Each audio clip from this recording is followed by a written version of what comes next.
Hey everyone, talking winter storm across the southeast here, and that's what we're looking at as far as setup goes, already starting to take shape. Drew in a little things here.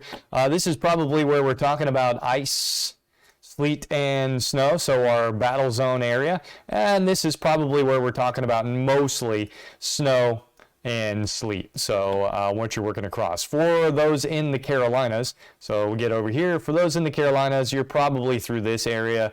You're likely seeing a little mix of everything as this low takes that turn and works toward the coast or off of the coast, just depending on the storm pattern here. So a track further off to the north with our low pressure system down here. So as the low works basically like that, and then works across and out like that. Any shifts to the north means that this shifts north. Any shifts to the south means that this all shifts south. So if you're on, say, the south side of where you're probably going to see ice and snow and rain, well, if it shifts north, well, you're all rain. If you're on the north side of this and everything shifts south, well, then you're all snow. So you get the idea here. If you're in these battle zones, you're really just going to be figuring out what precip is falling and for how long. And we'll see a warm nose cutting things out as far as snow totals go all along this battle zone. So if you want big time snow, then you really need to go to the northern portion of these states, unless we get a low pressure that ends up further off to the south. If we get something that's down here, then the northern half of this snow area, you're probably missing out quite a bit, and all of this shifts significantly south. So if you're in the middle of all of this and you're wanting some kind of winter precip, you're going to want it to start off early. You may get that, maybe a burst before it changes over to rain. But for the most part, you're going to want this low to track significantly further south than where it is forecasted at the moment. Where is the low at the moment? Well, unfortunately, it's causing wildfires out west. You can see this big cyclonic spin that's out here that is in that direction. And unfortunately, that also means that the winds are coming off of the mountains and downsloping like that. So if you go over to the visible satellite, guess what?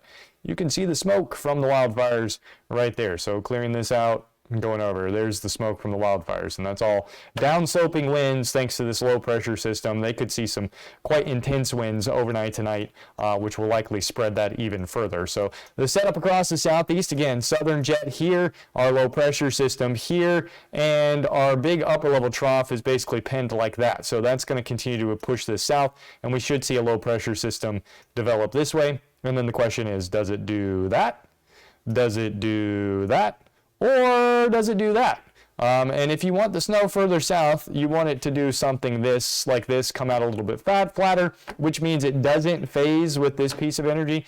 And if that's the case, then you're probably talking about far less in the way of snow totals on the northern side of this system if it tracks much further off to the south, because we're probably, if we don't get phasing with that upper level piece of energy, then you're definitely cutting out on the amount of precipitation extending further off to the north. While you do shift everything south, it would be a weaker system more likely than not. It would shift snow further south, so more people would see that as well. But right now, basically, we're just getting into the setup. So the high resolution models, which really only go out about 48 to 60 hours and really are only reliable for about 48 hours, we're just starting to get into that window, which is why you see the winter storm watches being posted now, because they're in that window. So they can start to look at accumulations, ice totals, who's going to see what, what's going to fall where. So if you're extending this out like this is probably where you'll see the winter storm watches posted tomorrow.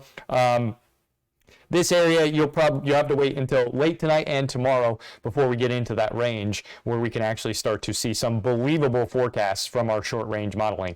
The best details really come about 24 hours out. So is a winter storm coming to the southeast? Absolutely. How long and how much is going to fall where? Don't know yet.